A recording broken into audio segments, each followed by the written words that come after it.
You ready? Because I'm ready. This is episode 11. Did you do it with the hands and the one finger? The one finger you can't see.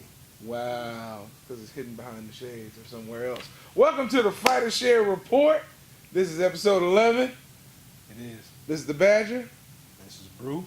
And we got a good show coming for y'all. Thanks for sticking with us. These shows are getting better. We got the Red Belly and the younger behind the cameras. We winning. We got this thing We winning. on lock. Thank God. We'll be right back after this.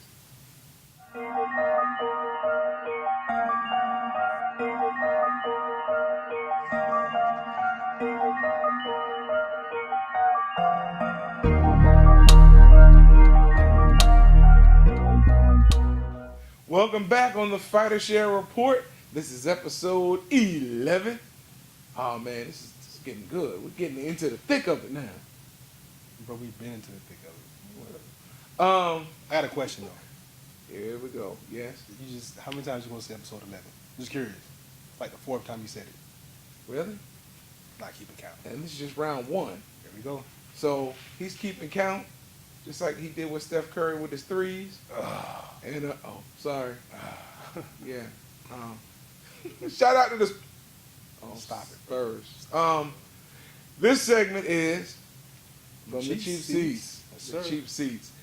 This is a segment where we talk about upcoming fights, Absolutely. and we kind of use the cheap seats because that's usually what we can afford to what we be sit in in. when we get in. Right. Yeah. Cheap seats, parking lot, whatever. So I'm gonna turn it over to the Badger. He's driving. I'm riding and looking. So this weekend we got some interesting fights, man. Yes. We got one taking place in our backyard. Yes. Not technically, but kind of down the street in Hollywood. It's a TMT card, and the headline is Mickey Bay against Francis Barthélemy. We were talking about Mickey Bay earlier, who was a great fighter, man. He's only lost one fight from Cleveland. Cleveland putting out some fighters, by the way. Sean Porter, Yeah. you know, all those guys up there, man. Bus drivers. Bus drivers, knocking out people on the Yes. bus. You going to jail today? Yeah. There you going. But Mickey Bay only has one loss. He lost to John Molina in tremendous fashion, I guess. He was winning, I think it was a complete shutout, and he got dropped in the 12th round. Right. So he trains with Senior, so he's been building his way back up, and now he's getting another title shot at Francis Barthélemy, who is probably the best Cuban fighter on the planet right now. Wow. And I only say that not to diss Rigondeaux, Right. but because he's not as active. But Barthélemy is a hell of a fighter, man. He's undefeated. He's a Cuban fighter, which means he's defense first. But that's going to be one hell of a boxing match. You got speed with both guys, slick kind of punch with both guys. So I'm really looking forward to that one. That's gonna be a good fight, and that's gonna be on Put me on Spike. Spike on Yes, Friday. sir. Yes, sir. June 3rd. So please tune in to Spike to watch that one, and then hit us up Yeah. on IG or on Facebook or on hit us up and let us know what you think of that fight Absolutely. on YouTube. Leave a comment down below. Our boy Yes, sir. Fort Myers stand up. He said the only sport he was ever good at was The boxing, only one. and boy, he's good at it. Brian Goodfella Perella There you go. will be fighting on Saturday, the 4th of June in Montreal, Canada. Yes, sir. And that's going to be on ESPN. ESPN, right. So he's the world leader in network sports. Boom, ESPN. Cheap So, plug. Whatever. Send us our check. Please make sure you tune in to see Brian Perella. He fights David Great. David Grayton. Day-Day. Yeah, Day-Day. Day-Day. It's going to be a good fight. Perella, I hate to use this word, but an exquisite boxer. Yeah, and he's only getting better. Yeah. And not only is he a very good boxer now, but he's fallen in love with hard work. Yes. And that's a secret a lot of young fighters understand. You have to fall in love with hard work. And excuse me, he's already done that. So I'm looking forward to it. David Grayton, a great fighter out of DC, your neck of the woods. Yes. So he'll be coming to bring the pain, and it's going to be one hell of a throwdown It is. in Canada. It is. Yeah. Fort Myers, DC, like a civil war happening in Canada. It's for you. Montreal. It's going to be a good fight. Tune in. That's going to be on ESPN. Then we got the fight on Spike on Friday night. Yep. Hey, we're coming at you with some good fights. I know who you're going for in that fight, by the way. It ain't the hometown. It ain't DC. Because you know your other is from Fort Myers. Yeah, we'll be going for Brian Perella in that one. And I predict Brian Perella is going to be a champion one day. May not be within the next year, year and a half, but he'll be an undefeated champion just by his work ethic, his movement, his power. So, anything else? That's it. All right, well, we'll be right back after this with round 2, episode 11, Fighter Share Report. Welcome back to, you keep count, episode 11, Fighter Share Report. This is a segment we haven't done in a couple weeks, and I miss it. We love this one. This is Punch. Counterpunch. So, you want to introduce it or you want me to take it? I got it. Punch Counterpunch is basically what we just talk about any type of issues or problematic things that we see in the sport, whether we agree on them or not. We express those views and let the viewers decide which side they want to be on. Yes. Team Cap, Team Iron Man, North, South, whatever. Pick a side. He could be Team Iron Man. No, I'm Team Cap. But I'm Black Panther. Uh-oh. I want my suit to be made of the same stuff his shield's made of. Let's not get into this. And they can be African, like the youngin. Look, What? we got to stop with the accents, bro. What? Anyways, Punch Counter Punch. This week, the question is, should boxers who sign to promotional companies like PBC receive a salary plus a share in the revenue and insurance while they're signed to these lengthy contracts? I'm going to have to say, yeah. And this is without doing too much digging and prying into it.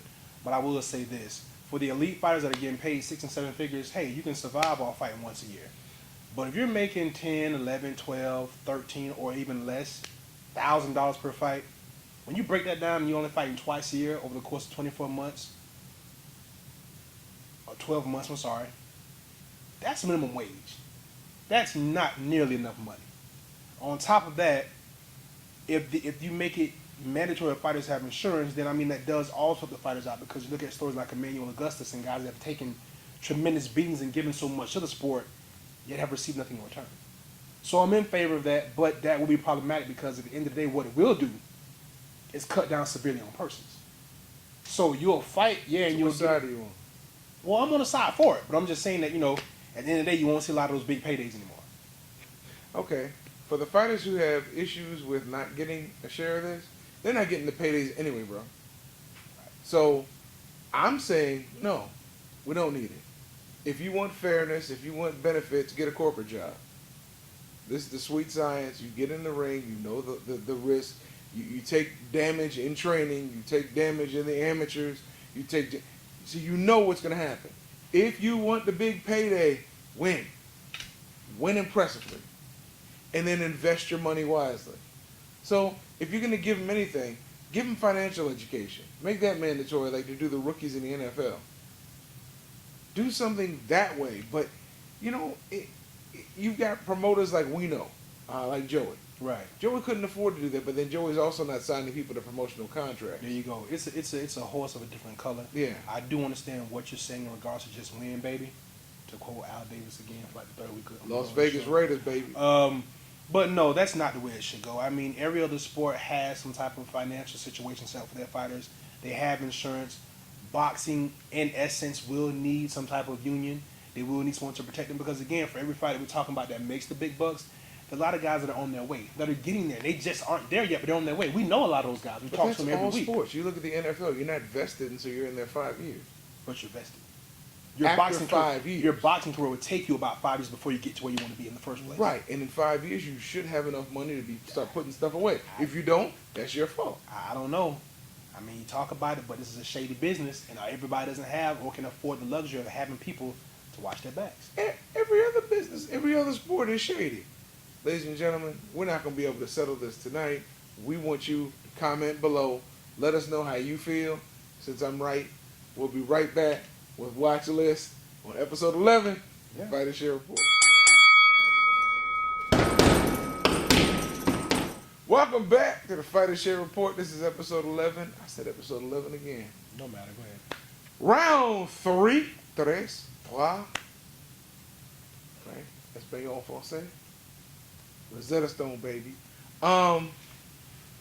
This is another segment we're pulling out the vault. This is called Watchlist. Yes, sir. This is where we talk about people who we say should be on your radar, future champions or at least future really good fighters. Yeah, absolutely. So I'm going to turn it over to the Badger. I'll come back with mine after he has told you what greatness feels like. And looks like. Who's on my watch list? Caleb, Sweet Hands Plant. Dude. Another dude should not call anybody sweet. His hands are sweet, though. Okay. 12-0, 9 knockouts. From the Poverty Belt of Tennessee. I picked Caleb Plant because I've watched him a few times. Where is he from? The Poverty Belt in Tennessee, Ashland. Oh, I thought it was actually a name. Okay. As I was saying, 12-0, 9 knockouts, and the boy's hands are sweet. I've watched Caleb Plant fight a few times, actually. I've seen him on Fox FN. I've seen him on different fight cards, and he's a 6'1" super middleweight, rangy. Nice. The boy can fight. But I have to tell you this, man. I know, and this is going to be the drunk people that know about Caleb Plant. He lost his daughter. Aaliyah, she was 19 months old. From the day he had her, she was not supposed to leave the hospital. She survived and fought 19 months with a very, very rare condition. So rare, she's only one of the only 2 cases in the world that have been documented up to this point.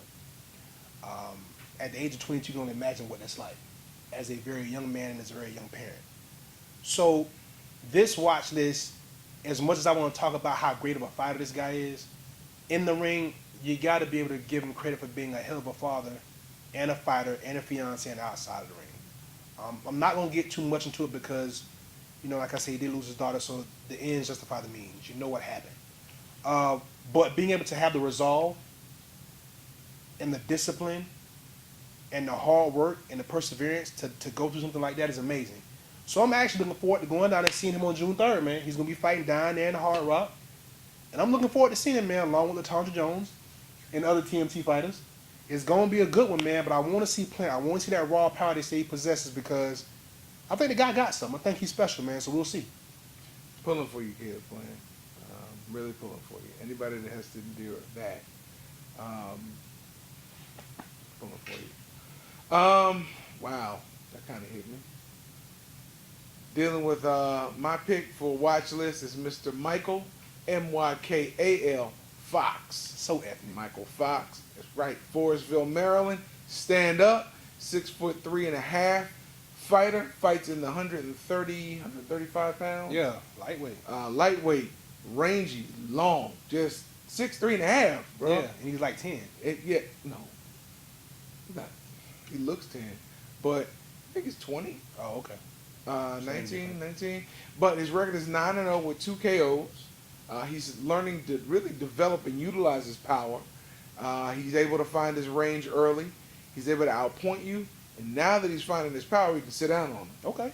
And being 6'3.5", even when he sits down, he's 2 or 3 inches taller than everybody else. Yeah, facts. So, looking forward to seeing him fight some more. We saw his brother fight on the last PBC card in Lakeland. So, Michael, stand up, man. You on our watch list for the day. Is he really on your watch list, or did you pick him because he's from Maryland? Because you're a homer. You tend to do that a lot, so I just want to put it out there. So for all y'all, he can say this now. He's saying this now because perennially he picks like his ethnicity, which is Haitian, and I'm not. Now Haitian, he's telling me, since I picked somebody from Maryland, even though I'm rooting for Brian Perella, who's from Fort Myers, against a dude from DC, but since I picked somebody from Forestville, Maryland, if you want to call me a homer, you can call me a homer. Do we have to tell people why you going for Perella? Because we can do that. Fight. Because he can fight. Thank you. Secrets. Whatever. Secrets. I'm not the one sitting up here with shades at night. So we'll be right back with the wrap up after this on the Fighter Share Report. Welcome back. Time for the wrap up. He's still waiting for LaTondra Jones to call him, so I'm going to thank you all for tuning in and watching episode 11. As we wrap up episode 11, we thank you all for watching episode 11, and we hope that you stick around and watch out for episode 12. I'm not waiting for her. I will see her this week, sir. Stalker. And you're annoying. You just said 11 like 30 times on purpose. Why do you... This is what we do on the show. This is what we do. So yeah, we appreciate y'all, man. We Like really us, don't like us. Either way, tell us about it. Share it, comment, let us know. We'll be back next time Yes, sir. with episode 12. This has been The Badger. This is Bruce. It's the Fighter Share Report. Yes, sir.